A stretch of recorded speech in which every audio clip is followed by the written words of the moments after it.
સુરત શહેરના પોશ ગણાતા અડાજણ વિસ્તારમાં આજે સવારે આગની ઘટના બની હતી।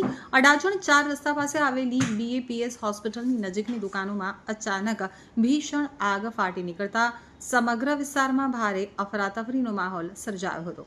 પ્રાથમિક માહિતી અનુસાર આગ એક ઇલેક્ટ્રિક વ્હીકલના શોરૂમમાંથી શરૂ થઈ હતી, જેણે જોતજોતામાં વિકરાળ સ્વરૂપ ધારણ કરી લીધું હતું।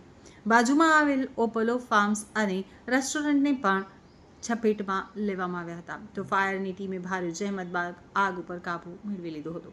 આગ એટલી પ્રચંડ અને ભયાવહ હતી કે તેના કારણે અસહ્ય ગરમી પેદા થઈ હતી। પતરાના શેડમાં બનાવવામાં આવેલી આ દુકાનોમાં લાગેલી આગની ભયંકર ગરમીના કારણે દુકાનોનું મજબૂત લોખંડનું સ્ટ્રક્ચર ઓગળી ગયું હતું અને જોતજોતામાં નમી પડ્યું હતું। માળખું નમી પડવાને કારણે આસપાસના લોકોમાં વધુ ભયનો માહોલ જોવા મળ્યો હતો। તો અડાજણ 4 રસ્તા પાસે આવેલ TVS EV શોરૂમમાં અચાનક કોઈ કારણસર આગ લાગી હતી। EV વાહનોની બેટરી અને અન્ય સ્પેર પાર્ટ્સને કારણે આગે એટલું રૌદ્ર સ્વરૂપ ધારણ કર્યું કે તે બાજુમાં આવેલી એપોલો ફાર્મસી અને એક પ્રખ્યાત રેસ્ટોરન્ટ સુધી પ્રસરી ગઈ હતી। આગની જ્વાળાઓ અને ધુમાડાના ગોટે ગોટા દૂર દૂર સુધી દેખાતા આસપાસના લોકોમાં ભારે ગભરાટ ફેલાયો હતો।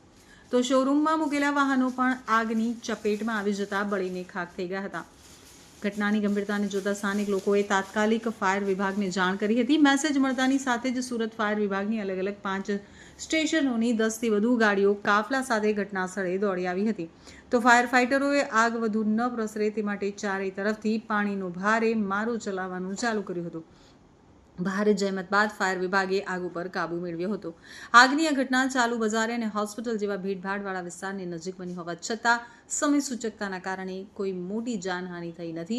જો કે શોરૂમ, ફાર્મસી અને રેસ્ટોરન્ટમાં લાગેલી આગને કારણે લાખો રૂપિયાનો માલ સામાન બળીને ખાખ થઈ ગયો હોવાનું અનુમાન છે। તો ફાયર વિભાગની ત્વરિત કામગીરીને પગલે મોટી દુર્ઘટના ટળી છે। एक्चुअल हम लोग बैठे थे और तुरंत फायर कंट्रोल में से फोन आया कि अपना बाप्स हॉस्पिटल है उसके बाजू में आग लग गई है, आप लोग झड़प से पहुंचो। जिसमें हम लोग मैं क्या किया कि मुगलीसरा फायर स्टेशन टीम को लेके और यहाँ झड़प से आया और यहाँ पर आने के बाद देखने के बाद ये सब दुकानें जो थी एकदम पकड़ा गई थी, जिसमें अड़ाजन, मोरा, बागल, पालनपुर तमाम गाड़ियों आ जाके आई और अपने यहाँ से क्या किया हम लोग उसको चारों तरफ से घेर लिए कि आग पीछे बढ़ भी नहीं सके, क्योंकि पीछे का पकड़ने का माहौल था। तो पीछे भी एक गाड़ी लगा दिए, चारों तरफ गाड़ी लगा दिए और गाड़ी लगाने के बाद चारों तरफ से कवर कर लिया हम लोग। आग लगने का बहुत बड़ा कारण क्या है? आग लगने का कारण अभी जानने में तो आया नहीं है किस हिसाब से आग लगा है। हम लोग गाड़ी जल गई है, कितनी दुकानें जल गई है? अभी पूरा सब कंफर्म करना पड़ेगा, क्योंकि हम लोग अभी फायर फाइटिंग करके बाहर ही आए हैं। तो TVS का शोरूम था, उसकी गाड़ियाँ जल गई है? हाँ, जल गई है, वो पूरा TVS का जो था पूरी गाड़ियों जल गई है उसमें। आपकी कितनी टीम है यहाँ पे? हमारे यहाँ पे कम से कम 5 से 6 गेट की टीम है यहाँ पर। कितनी बड़ी आग थी? आग तो बहुत बड़ी थी, क्योंकि जो 6 से 7 दुकान है पूरा टोटल पकड़ लिया तो आग तो बड़ी होगी।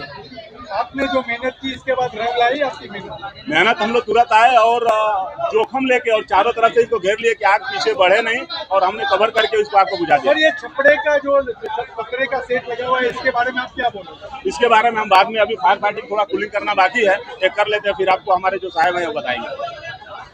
जी साहब, आपનું નામ અને કઈ રીતના આગ? મારું નામ SD Dhobi, deputy chief fire officer Rander zone. લગભગ 9, સવા 9, સાડા 9ની આજુબાજુમાં ફાયર કોલ થયો છે અને મોટા પ્રમાણમાં આગ લાગી છે એવો કોલ મળતા ગંભીરતા કોલની જાણીને તાકીદે Adajan fire station, Morabhagal fire station, Palanpur fire station, Jangipura fire station, Mughlisara fire સ્ટેશનથી ગાડીઓને રવાના કરવામાં આવેલી।